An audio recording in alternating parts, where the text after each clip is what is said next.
Hello, ഇന്ന് നമ്മൾ present ചെയ്യാൻ വന്നേ സോഫ്റ്റ് ഓർഗൻസയിൽ വരുന്ന നല്ല ബ്യൂട്ടിഫുൾ സൽവാർ സെറ്റ് ആണ്. നല്ല ഹെവി ആയിട്ട് തന്നെ ഹാൻഡ് വർക്ക് വന്നിട്ടുള്ള നല്ലൊരു പ്രീമിയം ലുക്ക് തരുന്ന ഒരു ബ്യൂട്ടിഫുൾ സൽവാർ സെറ്റ് ആണ്. ഇത് നല്ലൊരു ലൈറ്റ് പീച്ച് കളറിലാണ് വന്നിരിക്കുന്നത്. വി നെക്കാണ് വന്നിരിക്കുന്നത്. ഇപ്പം ഓൾ ഓവർ നമുക്ക് കസ്റ്റമേഴ്സ് എൻക്വയറി വരുന്നതാണെങ്കിലും നമ്മുടെ സൽവാർ സെറ്റുകൾ വരുന്നതാണെങ്കിലും വി നെക്കിലാണ് കൂടുതലും വർക്ക് വരുന്നത്, വർക്ക് ചെയ്ത് കൊടുക്കാറ്. അപ്പം കസ്റ്റമേഴ്സിന്റെ എൻക്വയറി പ്രകാരമാണ് നമ്മൾ വീനെക്കിൽ കൊണ്ടുവന്നിരിക്കുന്നത്. വീനെക്കില് നല്ല ഹെവി ആയിട്ട് തന്നെ സീക്വൻസും ത്രെഡ് വർക്കും കട്ട് ബീഡ്സും ഒക്കെ യൂസ് ചെയ്തിട്ട് നല്ലൊരു മിനിമൽ വർക്കും കൊടുത്തിട്ടുണ്ട്. ബോഡി പോർഷനിൽ നല്ല സിമ്പിൾ ആയിട്ടാണ് വർക്ക് കൊടുത്തിരിക്കുന്നത്. നമുക്ക് സ്ലീവിലും നല്ല ഹെവി ആയിട്ട് തന്നെ വർക്ക് കൊടുത്തിട്ടുണ്ട്. നമ്മുടെ ഈ നെക്കിൽ വന്നിരിക്കുന്ന സെയിം വർക്ക് തന്നെയാണ് സ്ലീവിലും നമ്മൾ കൊടുത്തിരിക്കുന്നത്.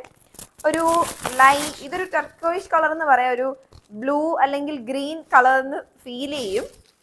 പിന്നെ ഒരു നമുക്ക് പിങ്ക് ആൻഡ് യെല്ലോ ഷെയ്ഡ്സിലാണ് വന്നിരിക്കുന്നത്. സെയിം വർക്ക് ആണ് എല്ലാത്തിലും പ്രൊവൈഡ് ചെയ്തിരിക്കുന്നത്. നമ്മുടെ ദുപ്പട്ട വരുന്നതും സെയിം സോഫ്റ്റ് ഓർഗൻസയിൽ തന്നെ കുഞ്ഞ് സീക്വൻസ് വർക്ക് കൊടുത്തിരിക്കുന്നത്. ദുപ്പട്ടയിൽ നമുക്ക് ഹെവി ആയിട്ട് ഒത്തിരി കൊടുത്തിട്ടില്ല വർക്ക്. ദുപ്പട്ടയിൽ സിമ്പിൾ വർക്കാണ് കൊടുത്തിരിക്കുന്നത്. ദുപ്പട്ടയിൽ സീക്വൻസ് ആണ് കൂടുതലും കൊടുത്തിരിക്കുന്നത്. സീക്വൻസിലെ നല്ലൊരു സിമ്പിൾ വർക്കാണ്. സ്കാലപ്പ് കൊടുത്തിട്ടുണ്ട്, 4 സൈഡ് ത്രെഡ് സ്കാലപ്പും ബീഡ് സ്കാലപ്പും ആണ് കൊടുത്തിരിക്കുന്നത്. നല്ലൊരു ഫംഗ്ഷനൊക്കെ വെയർ ചെയ്യാൻ പറ്റുന്ന ഒരു ബ്യൂട്ടിഫുൾ സൽവാർ സെറ്റ് ആണ്. അപ്പം നിങ്ങൾക്ക് നമ്മളുടെ സൽവാർ സെറ്റ് ഇഷ്ടപ്പെട്ടെങ്കിൽ താഴെ കാണുന്ന നമ്പറിൽ കോൺടാക്ട് ചെയ്യാം. താങ്ക്